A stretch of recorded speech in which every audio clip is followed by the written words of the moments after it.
Alright, moving on to paper. Might seem like a silly topic, but it's actually kind of important. You'll see later on exactly why.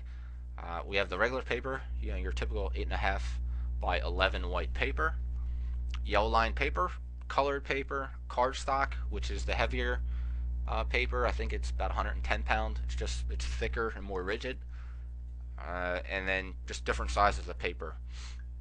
Later on in this video, I'm going to show you examples of what I'm talking about, different sizes and colors, and you're going to see why paper is actually a pretty important topic to think about.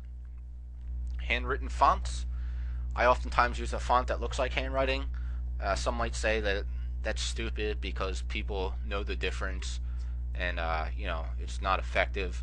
Yeah, of course, some people can tell if there's a difference. Sometimes it matters, sometimes it doesn't. I still personally like to use it. I don't know, I just like it. I think it looks nice. You want to keep in mind as a marketer, you got to remember that we see the same stuff over and over again every single day. So it's easy to discredit something just because you've seen it 10 times today already, or you think it's an overdone effect. So you got to remember that. You got to remember that the typical person, they're not subjected to all the marketing tactics that you see day in and day out. Perfect example, I don't know about you, but I'm personally sick and tired of long sales letters and the over the top hype and just stupid words and the all the price points ended in 7 and just stupid stuff like that. Um, I guess it's being used because it's effective, but you just get tired of seeing it. When you see it every day, you get sick of it. But at the same time, it's effective. So if you're sick of it, it doesn't mean that you shouldn't use it. Just keep that in mind. I'm sure I ran that point home. Keep in mind that just because you don't like it doesn't mean that it doesn't work or that no one else has seen it. All right, post-it notes. I like to add a post-it note to my mailings. You just pretty much write a short message on there. I'm going to show you some examples.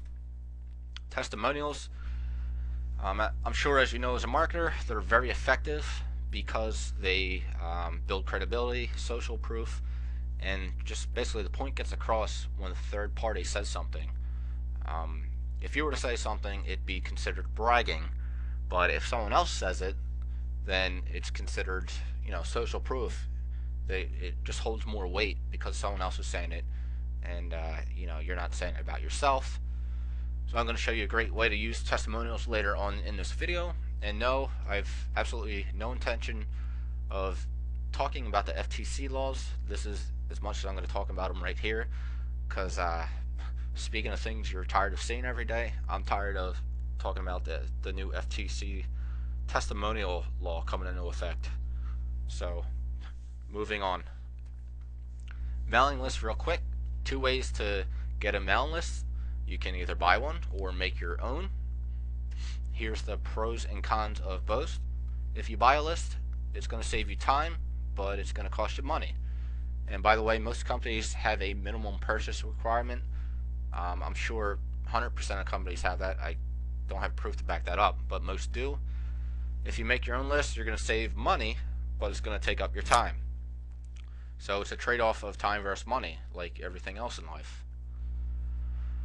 Just something to keep in mind. Depending on your situation, we'll decide, what the best option for you to take is. Give you an example. In the offline world that I work in, dealing with local small businesses, I just compile my own list for a couple reasons. Mainly, like I mentioned, most data companies require minimum purchase, and I just have no need for 2, 3, 4,000 different addresses across the country, or even somewhat locally, because it's just too much for me. So I just compile my own, and the list is more accurate because it's something I made. I know it was done right. And the last thing there, it's free, but it's not really that big of a deal. I'm always willing to trade a couple bucks to save time, but with that being said, sometimes it's just easier to just get it over with and do it yourself. And that way, it's done right and it's pretty accurate. If you're low on funds, just clearly make your own list. If you have the money, I'd personally suggest buying a list just for the time savings. But then again, depending on the size and things like that, even if you have the money, maybe it's better to just make your own. Just a quick note here, personally, I'm a fan of using a smaller list and just mailing that list more often instead of getting a huge list and not really mailing them that much. And this also is going to save you money on postage, and it's going to build a stronger relationship with your list. And the reason I put relationship in quotes there is, if you're mailing people trying to get them get them to buy something, then it's not really a relationship. But what I mean is, if you mail them enough, let's say 6 times over the next 2 months, they're gonna kind of get to know you a tiny bit. They'll kind of get used to seeing your name and your mailing. So that's kind of what I mean by that. And I don't know what happened there. My tea is like a orange yellowish color. Wonder what that could be. If I were you, I'd grab a pen and paper and pay attention here. You'll see what I mean towards the end. Alright, so now that you have the background, let's get to some examples, which I'm sure you're waiting for. Here's some lumpy mail examples. I said this before, but I want to stress it. You always want to tie in your lumpy piece to your sales letter. There may be some cases which I'll show you where you don't need to tie it in, but for the most part, you want to make sure you tie in your whatever your grabber was and your sales letter, and you'll see what I mean. Alright, so here's some examples. Rubik's Cube, and I'm just going to read them off, and then the thing on the right is like a headline. You don't have to use these verbatim, obviously, it's just to kind of give you an idea. Rubik's Cube, solve the puzzle. You can use those fake gold plastic coins. Put something like your treasure to be found in your business. You can use a bottle and have message in a bottle. Use a bag of peanuts, and then the headline is, are you nuts? Use those little sand timers and put something like the time is running out. Clock, same thing, time is running out. A boomerang, you can mail these to past customers and say something like, we want you back. A shoe, mail an actual shoe and then say something like, now I have my foot in the door. And then if you get a meeting, bring the other shoe, and you can kind of play off that gimmick. Magnifying glass, you can put something like no fine print. Actual puzzle pieces, find the missing piece, again solve the puzzle. And here's dimensional mail. Here's a great example of what I was talking about. You can get mailer tubes and make them look like a stick of dynamite. You can either paint them red or wrap them in red paper, and you put a wick in the end. In the end, they have these plastic caps, and you just drill a hole, stick a string through it, tie it off, and it looks like a wick. And then the letter inside has a headline about time running out, or something. The ultimate cheesiness here, put something like explode your profits. I know it's really cheesy, but hey, if it's gonna put money in your bank account, who cares? Also, don't forget, you can use things like those bubble mailers, those bubble padded envelopes. You can mail CDs and DVDs, and anything kind of fits in a small box, anything like that. Just use your imagination. Alright, so here's some basic envelope examples.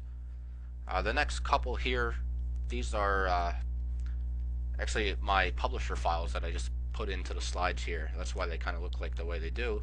But the next couple are all going to look the same. The only thing that'll change is the lower left hand corner. As you'll see, here's the first one, do not bend. And then you can put something in there like a picture. Final notice, last chance, for your eyes only. Here's an example of something where you don't need to tie it in. Another example was the last chance or even final notice. You don't necessarily need to tie those in because there's nothing to tie in. Do not bend, photos enclosed. Clearly you want to put photos in this one. Important information enclosed. Your tickets are enclosed. I'm actually going to show you a great example of what I'm talking about here using tickets later on in the video. Here's an actual envelope with a window. I'm sure you've seen these. These are pretty common. Then inside, this was something a friend of mine sent me out in California, who's actually a very smart marketer himself. He was at a point there sending me a lot of his material just so I can kind of take a peek at it. And here he's got an envelope with a window.